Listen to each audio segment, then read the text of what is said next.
지금은 다 알 필요는 없습니다. 우리는 이미 많이 사용을 하고 있었어요. 바로 홈페이지를 볼 때죠. 안녕하세요, 매직리입니다. 이번엔 HTTP API를 함께 사용해 보도록 하겠습니다. 자, 우선 API가 무엇일까요? 다음과 같이 적혀 있습니다.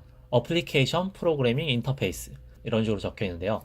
간단하게 프로그램끼리 서로 데이터를 주고받기 위한 방식이라고 보시면 될 것 같습니다. 그러면 데이터는 어떻게 주고받을까요? 데이터를 주고받는 서로의 규칙을 만들어서 서로 주고받으면 그 규칙대로 이해를 할 수 있겠죠. 그것을 바로 프로토콜이라고 부릅니다. 이 프로토콜은 우리가 정하기 나름이에요. 서로 주고받는 프로그램들끼리 정하기 나름인데 그 프로토콜 중에서 많이 사용하는 프로토콜이 있습니다. 그것이 바로 HTTP입니다. HTTP의 정의는 하이퍼텍스트 트랜스퍼 프로토콜 이렇게 적혀 있는데 엄청 복잡한 그런 내용들이 들어가 있어요. 지금은 다 알 필요는 없습니다. HTTP라는 그런 프로토콜이 존재하고 우리는 이것을 사용할 것이고 이것을 사용하기 쉽게 만들어주는 라이브러리가 있는데 그 라이브러리를 사용할 거예요. 그럼 한번 알아보도록 할까요? 자, 먼저 HTTP를 우리는 이미 많이 사용을 하고 있었어요. 바로 홈페이지를 볼 때죠. 자, 다음과 같이 이렇게 브라우저, 저는 크롬을 사용하고 있는데요. 브라우저에서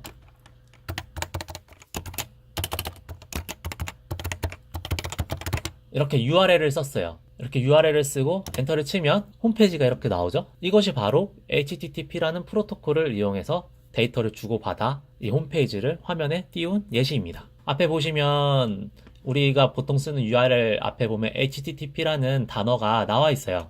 이것이 바로 그 예시입니다. 우리가 사용하던 프로토콜이 바로 그 HTTP였어요. 그럼 이게 실제로 데이터를 어떻게 주고받는지 같이 보도록 하겠습니다. 자, 다음과 같이 우리 컴퓨터에 브라우저가 있고 어딘가에 서버가 있다고 가정을 해보도록 하겠습니다. 우리 컴퓨터 안에는 브라우저가 있고 이 브라우저에서 서버로 요청을 보낼 거예요. 1번, 우리가 보고 싶은 홈페이지가 있다 하고 URL을 http://google.com 이렇게 데이터를 보냅니다. 서버는 이 데이터를 받아요. 그리고 분석을 하자. 이런 데이터를 얻고 싶은 거구나. 그리고 그 결과를 보내주죠. 리스폰스를 보내줍니다. 그 응답을 가지고 브라우저는 그 응답을 받습니다. 그 응답을 시각화해서 화면 모양으로 만들어내죠. 그래서 그 화면을 보여줍니다. 여기서 이제 1번과 2번이 HTTP 프로토콜이에요. 1번 보내는, 나의 요청을 보내는 부분, 그리고 2번 그 결과를 받아오는 부분. 이 부분이 바로 HTTP 프로토콜 부분입니다. 실제 모습을 한번 볼까요? 지금 우리 아까 했던 걸 다시 한번 해보면 http://google.com 이라고 쓰고 엔터를 치면 이게 데이터 1번을 보낸 거고요. 지금 그 데이터를 2번 리스폰스를 받고 그 응답을 3번 시각화해서 지금 현재 보이는 이 모습이 나오는 것입니다. 그러면 HTTP가 주고받는 데이터를 실제로 한번 봐볼까요? 크롬 기준으로 컨트롤, 알트, I를 누르면 다음과 같이 개발자 도구가 나옵니다. 이 개발자 도구 위에 탭들 중에 네트워크이라는 탭을 누르면 다음과 같이 주고받는 통신을 볼 수가 있어요. 한번 해볼게요. http://google.com 이라고 쓰고 엔터를 치면 다음과 같이 데이터를 주고받는 게 엄청 많이 나오죠. 근데 이 중에 우리가 처음 주고받았던 그런 데이터를 한번 볼게요. 맨 위에죠. 클릭을 한번 해줍니다.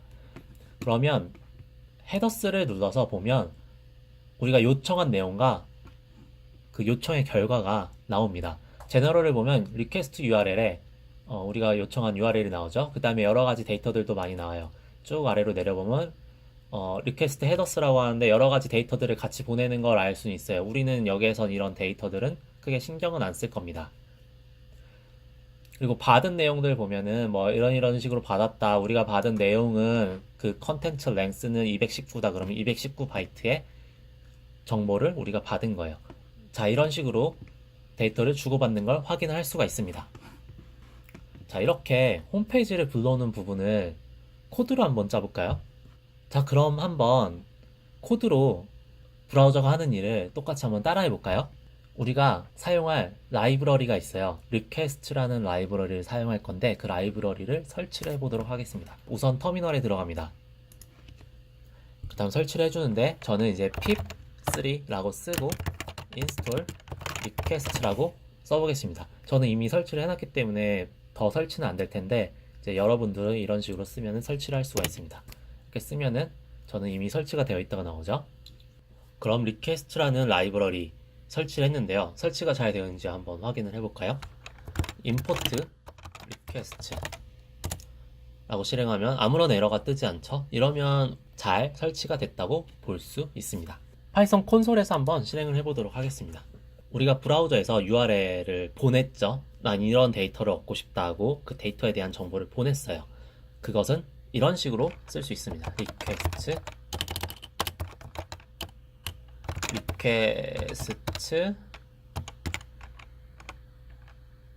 get 그 다음에 안에 URL을 써주는 거예요.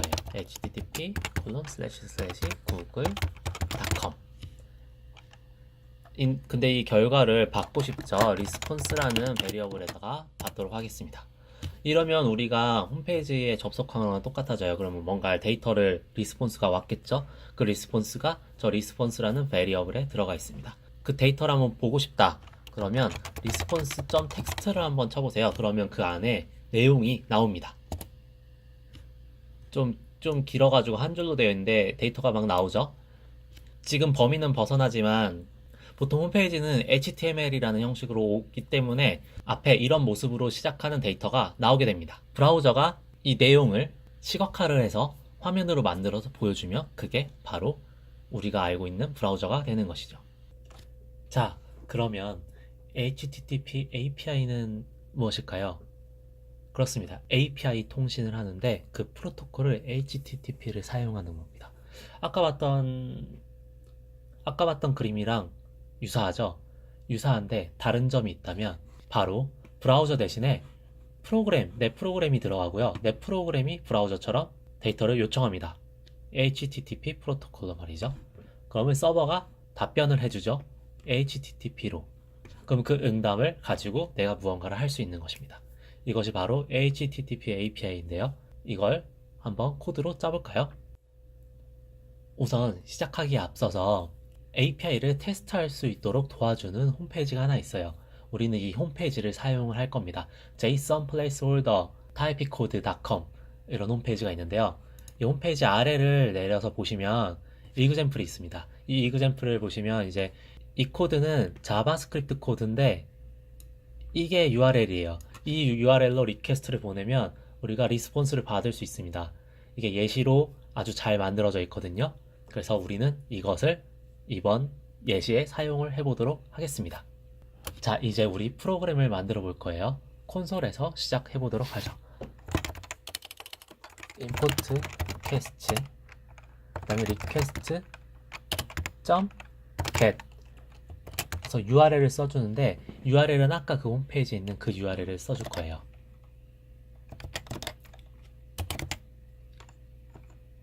자, 아까 그 홈페이지에 있던 URL을 복사해서 붙여 넣었습니다. 그리고 앞에 이제 리스폰스라는 베리어블로 받을 거예요. 이렇게 받았습니다. 어떤 결과가 받아졌는지 한번 확인해 볼까요? response.txt 라고 쓰면 그 텍스트가 나오는데요. 다음과 같은 텍스트가 나왔어요. 이 텍스트가 이제 잘 나온 걸까요? 이게 브라우저에서도 똑같이 실행이 되는 거기 때문에 브라우저에서도 확인을 할 수가 있습니다.